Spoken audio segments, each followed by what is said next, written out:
ایک کتاب روشن کی آیتیں ہیں، ہم نے اس قرآن کو عربی میں نازل کیا ہے تاکہ تم لوگ سمجھ سکو۔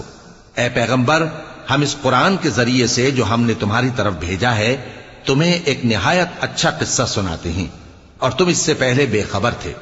جب یوسف نے اپنے والد سے کہا کہ ابا، میں نے خواب میں 11 ستاروں اور سورج اور چاند کو دیکھا ہے، دیکھتا کیا ہوں کہ وہ مجھے سجدہ کر رہے ہیں۔ انہوں نے کہا کہ بیٹا، اپنے خواب کا ذکر اپنے بھائیوں سے نہ کرنا، نہیں تو وہ تمہارے حق میں کوئی چال چلیں گے۔